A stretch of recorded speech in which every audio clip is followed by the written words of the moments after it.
The Nanticoke Tribe, so our territory was all the area around the Nanticoke River. So we were considered one of the Chesapeake Bay tribes. And that was where our first reservation was, and it was called the Chicone Reservation, which was in Vienna, Maryland, and it was established in 1698. We went to the colony of Maryland and requested to move further north to get away from all the encroachment, so they established a second reservation at Laurel, Delaware, where the town of Laurel, Delaware sits right now, and it was called the Broad Creek Reservation.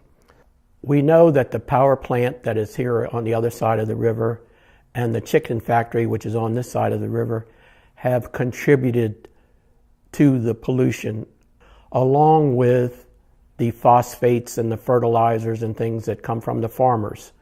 Today, they're actually taking their wastewater and irrigating their farmland with it. I think it's all been an accumulation over hundreds of years that has contributed to the pollution of this river and many other rivers. Mount Air, our chicken plant, which is about 5 miles up the road from here, they have started, there's been water testing on the properties near there where people are living, and they have found out that the wells have been contaminated with a lot of things. Probably everything that's on the list that can be contaminated is being put into the wells. And so just recently someone spoke out, and she's been living there for about 10 years, and then the last 5 years she was able to conceive, and her son was born. He had some birth defects, and they think it's due to the contamination. There's a lot of farmland around here, and the things that people put in their fields this close to water will reach it. And on top of that, with the chicken plant and the power plants nearby, on top of that, it's just a bad combination, and it takes a toll on people's health. Delaware in general is a high cancer cluster. A lot of people have cancer, and like even on my road, my mother died of cancer, and her mother died of cancer, and her father died of cancer, and two of my next door neighbors died of cancer. So even growing up, I've really thought that that's probably going to be the way I die, and I don't want to see that happen for my daughter.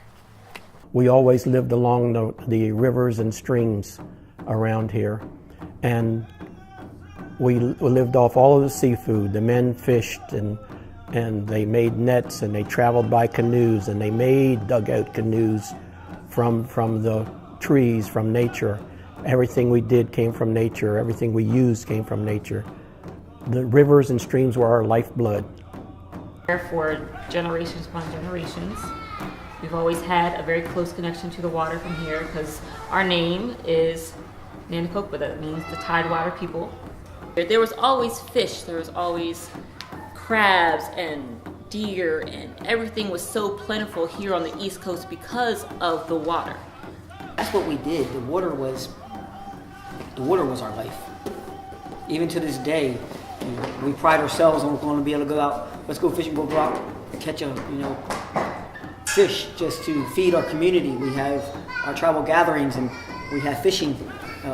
We go fishing first thing Saturday morning to come back for the fish for the people. So I look at the water that we have here. As a kid, we're always out on the Indian River fishing. Now that's not something that my kids can do anymore because of the power plant that is on Indian River. And it's really sad, because those are the most fond memories I have as growing up right here at Oak Orchard. And now, even though I'm further away, I still remember that my kids aren't going to be able to have that same experience anymore because of the pollution and because of the way the water is now. Even when I was a kid, this was all beach. You could go swimming and just go out and have a good time. But not no more. The contaminants that are in the waters, it's real. It's something that's really taking place, and we as indigenous people part of our original instructions were to protect that water because we know what it means to us. If we can't teach our children now how we used to do it because of how the environment is, we're losing that part of our traditions. This water has to last us for the next 7 generations. My daughter's 3 right now, and she right now doesn't have clean drinking water. She can't go to the river and just go play like they were able to. It's important because water is life. She was surrounded by water for 9 months, and now how do I tell her when she's 18 that all she's going to be able to ever do is buy bottled water because of the contaminants? Every plant, every animal, every being, in order for it to exist on this earth, it must have clean water. You can go 30, 40 days without eating. How long can you go without water before you're done? It's a necessity for life. We do not have a right as any individual to own the water or possess the water. It belongs to each and every one of us because the Creator Himself gave us that water so that we could survive. He gave that water to each and every one of our relatives, the plants, the grass, the trees, those animals that are out there, the four-legged, all those creepy crawlers, everyone that's out there. He gave the water to every one of us. It's our responsibility to see to it that it's here for future generations. Are made up of 70-80% of water in our own bodies. Thought it was interesting today. We were in church, and water is referenced more in the Bible than any other word. It's referenced more than God, than Jesus, than faith. So that shows right there, when we were spreading the word of Jesus Christ, we knew that water was life and that we needed water to survive.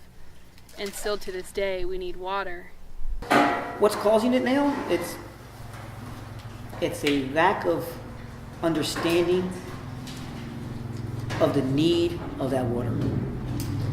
We feel as we were put here to be keepers of the land, okay? And when we see that it's being destroyed and polluted, then, it hurts us. However, we know that we're small and that money talks and that these big corporations can have their way. And until the lawmakers get on board with the environment and what's good for the environment, then things aren't going to change unless we have more voices expressing their concern. So legislators were asked to make a promise to keep the water clean.